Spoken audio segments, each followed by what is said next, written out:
Assalamualaikum warahmatullahi wabarakatuh. Perkenalkan, nama saya Sinta Sulistia dengan nomor NIM 2020010009.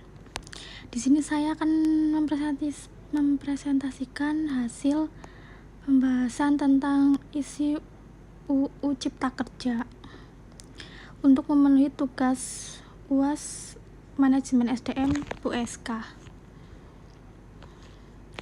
Yang pertama yaitu tujuan dibentuknya UU Cipta Kerja, menciptakan dan meningkatkan lapangan kerja dengan memberikan kemudahan, pelindungan, dan pemberdayaan terhadap koperasi dan UMKM serta industri dan perdagangan nasional sebagai upaya untuk dapat menyerap tenaga kerja Indonesia yang seluas-luasnya dengan tetap memperhatikan keseimbangan dan kemajuan antar daerah dalam kesatuan ekonomi nasional, dan menjamin setiap warga negara memperoleh pekerjaan serta mendapat imbalan dan perlakuan yang adil dan layak dalam hubungan kerja. Isi UU Cipta Kerja tentang pengupahan.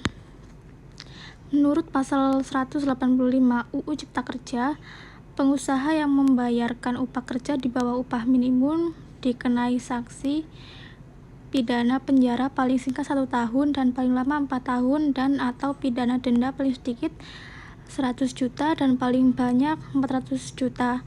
Mengacu pada pasal 88E ayat 1 UU Cipta Kerja disebutkan upah minimum sebagaimana dimaksud dalam pasal 88C ayat 1 dan ayat 2 berlaku bagi pekerja atau buruh dengan masa kerja kurang dari 1 tahun pada perusahaan yang bersangkutan. Pengusaha dilarang membayar upah lebih rendah dari upah minimum. Demikian isi pasal 88E ayat 2 UU Cipta Kerja. Selanjutnya, isi UU Cipta Kerja tentang kontrak kerja. Aturan terkait perjanjian kerja waktu tertentu atau kontrak kerja tertuang di dalam pasal 56-59 Perpu Cipta Kerja. Terkait kontrak, Perpu Cipta Kerja tidak mengubah ketentuan yang ada pada UU Cipta Kerja, di mana keduanya tidak membatasi jangka waktu PKWT seperti yang sebelumnya diatur oleh UU Ketenagakerjaan. Menurut pasal 59 ayat 1, PKWT hanya dapat dibuat untuk pekerjaan tertentu yang menurut jenis dan sifat atau kegiatan pekerjaannya akan selesai dalam waktu tertentu, yaitu pekerjaan yang sesekali selesai atau yang sementara sifatnya. Yang kedua, pekerjaan yang diperkirakan penyelesaiannya dalam waktu yang tidak terlalu lama. Yang ketiga, pekerjaan yang bersifat musiman.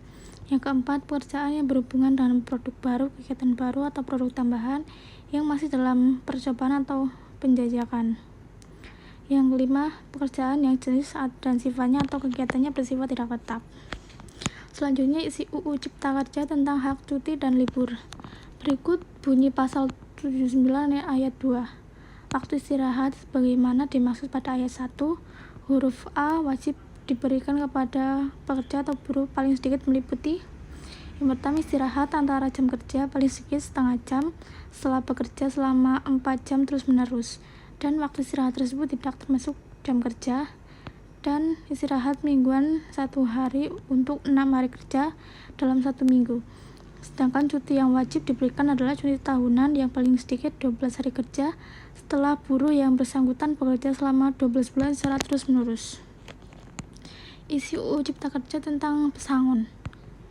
Dalam peraturan UU Cipta Kerja 11 tahun 2020 dijelaskan setiap pekerja yang mengalami pemutusan hubungan kerja akan mendapatkan uang pesangon, uang penghargaan masa kerja, dan uang penggantian hak. Selanjutnya, isi UU Cipta Kerja tentang jaminan kehilangan kerja. JKP ditetapkan lewat Peraturan Presiden Nomor 37 Tahun 2021 tentang penyelenggaraan program jaminan kehilangan pekerjaan. PP ini mengacu pada UU Cipta Kerja yang merevisi UU SJSN dan dengan menambahkan satu program tambahan dalam jaminan sosial. Ada beberapa syarat agar bisa mengikuti program JKP. Bagi buruh yang bekerja di sektor usaha menengah dan besar, perusahaan harus sudah terdaftar di 5 program jaminan sosial lainnya. Sementara bagi pekerja di usaha kecil, jaminan pensiun tidak menjadi syarat kepesertaan JKP.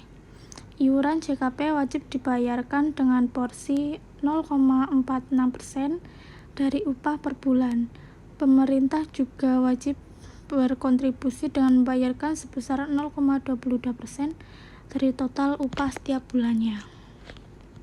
Selanjutnya isi UU Cipta Kerja tentang pemutusan hubungan kerja.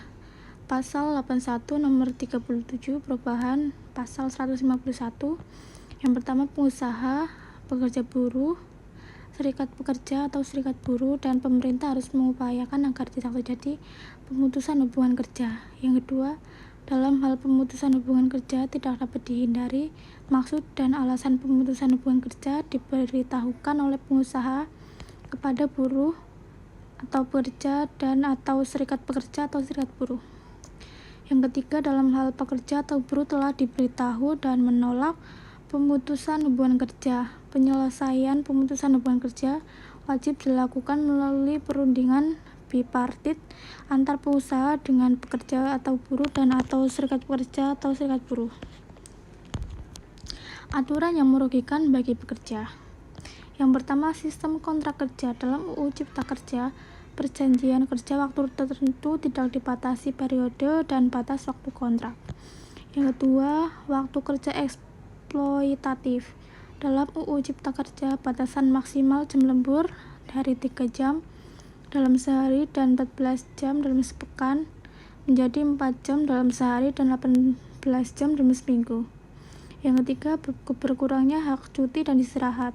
Dalam UU Cipta Kerja, istirahat bagi pekerja hanya diperoleh sekali dalam sepekan. Sekian presentasi yang bisa saya sampaikan. Kurang lebihnya mohon maaf. Terima kasih.